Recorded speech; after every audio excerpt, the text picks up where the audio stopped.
చిట్యాల మండల కేంద్రంలోని రైతు వేదికలో సోమవారం నిర్వహించిన కార్యక్రమంలో కళ్యాణ్ లక్ష్మి, షాదీ ముబారక్ పథకాల లబ్ధిదారులకు ఎమ్మెల్యే గండ్ర సత్యనారాయణరావు చెక్కులను అందజేశారు. రాష్ట్ర ప్రభుత్వం ఆర్థిక ఇబ్బందులను ఎదుర్కొంటున్నప్పటికీ కళ్యాణ్ లక్ష్మి, షాదీ ముబారక్ పథకాల చెక్కుల పంపిణీని ఎక్కడ నిలిపివేయలేదన్నారు. సంక్షేమమే ప్రభుత్వ ప్రధాన లక్ష్యమని, ముఖ్యమంత్రి రేవంత్ రెడ్డి నాయకత్వంలో అర్హులైన ప్రతి లబ్ధిదారునికి ప్రభుత్వ పథకాలు అందుతున్నాయని తెలిపారు. ఈ కార్యక్రమంలో స్థానిక sarpanch Thoutam Lakshmi, market committee chairperson Gummadi Sridevi, మాజీ ఎంఆర్ఓ వసంతరావు, మాజీ జెడ్పీటీసీ పులి తిరుపతి రెడ్డి, గంగాధర్ రవీందర్, దొడ్డి కృష్ణయ్య, భగవాన్తో పాటు కాంగ్రెస్ పార్టీ నాయకులు, కార్యకర్తలు మరియు లబ్ధిదారులు పాల్గొన్నారు. సంక్షేమ పథకాలు ఏవి కూడా ఆపకుండా కళ్యాణ లక్ష్మి కానీ, సీఎం రిలీఫ్ కానీ, అదేవిధంగా సన్న బియ్యం 14,000 కోట్ల రూపాయల భారపడ్డ సన్న బియ్యం కూడా, ఇంట్లో వాడుకునేటువంటి కరెంటు 3,900 కోట్లు, రైతులు వాడుకునే కరెంటుకు నెల విద్యుత్ సంస్థ కట్టడం, అదేవిధంగా 4.5 లక్షల ఇళ్లు పేదలకు ఇందిరమ్మ ఇళ్ల కొరకు 21,000 కోట్ల రూపాయలు మొదటి విడతలో ఇవ్వడం, 2.5 లక్షల ఇళ్లను రెండో విడతలో నియోజకవర్గానికి 2,000 చొప్పున ఇవ్వడం, అదే రకంగా 21,000 కోట్ల రుణమాఫీ 26,70,000 మందికి అందించడం, ఈరోజు ఆరోగ్యశ్రీని కూడా 5 లక్షలు ఉన్నటువంటి ఆరోగ్యశ్రీని 10 లక్షలకు పెంచి, ఆరోగ్యశ్రీల కవర్ కానీ ఏదైతే వైద్యులు ఉంటారో, ఏదైతే పేషెంట్లు ఉంటారో వాటికి కూడా బిల్లులు పెట్టుకొని మనకు తెచ్చిస్తే సీఎం రిలీఫ్ నుంచి ముఖ్యమంత్రి గారు ఈ నియోజకవర్గానికి 8,000 సుమారు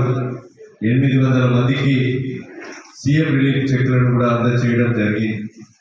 కొత్త రేషన్ కార్డులు కూడా ఇచ్చాం. పాత రేషన్ కార్డులో కుటుంబ సభ్యుల పేర్లు చేర్చాం. ఆడబిడ్డలందరికీ కూడా ఉచిత బస్సు ప్రయాణం, మహిళా విద్యార్థులకు కూడా ఉచిత బస్సు ప్రయాణంతో మరి వాళ్ళు కాలేజీలకు పోవడం, చిరు వ్యాపారులకు కూడా దీన్ని మరి అందించడం, అదే రకంగా నియోజకవర్గంలో సంక్షేమ పథకాలను ఈరోజు కొనసాగిస్తూ మరి నీటిపారుదల కానీ, అదేవిధంగా గ్రామంలో ఉన్నటువంటి మౌలిక సదుపాయాలు, మండలం, నియోజకవర్గం, జిల్లా స్థాయిలో రోడ్ల విషయంలో కానీ, దేవాలయాల విషయంలో కానీ, టూరిజం విషయంలో కానీ, అదేవిధంగా చెరువుల మరమ్మతుల కొరకు కానీ ఇవన్నీ కూడా నిధులు తీసుకురావడం జరుగుతుంది. అందులో భాగంగా ఈరోజు కళ్యాణ లక్ష్మి చెక్కులను కూడా అందజేస్తూ గత ప్రభుత్వం చేసినటువంటి 8 లక్షల కోట్ల అప్పుకు 7,900 కోట్లు ప్రతి నెల ఈ ప్రభుత్వము చేసిన అప్పు కడుతూ మిగతా డబ్బులతో ఈ సంక్షేమ పథకాలను మరి ముందుకు తీసుకుపోవడం జరుగుతుందని ఈ సందర్భంగా మీకు విజ్ఞప్తి చేస్తున్నాం.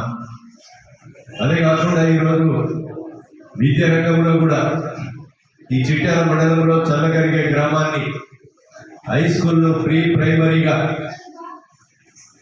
అంటే ఏబిసిడీలు అమ్మాల నుంచి 12వ తరగతి వరకు ఈరోజు 15 మంది విద్యార్థులను అందులో చేర్చి బ్రేక్ఫాస్ట్ పొద్దున టిఫిన్ పెట్టి, మధ్యాహ్నం లంచ్ పెట్టి, సాయంత్రం స్నాక్స్ ఇచ్చి మీకు ఇంటికి పోయే విధంగా చల్లగరిగి హై స్కూల్లో నియోజకవర్గంలో ఎంపిక చేయడం జరిగింది. మీ పిల్లలందరినీ కూడా చల్లగరిగి హై స్కూల్లో చేర్పించి ఈరోజు చదువు తెచ్చుకోవాల్సిందిగా మీకు ఈ సందర్భంగా తెలియజేస్తున్నా.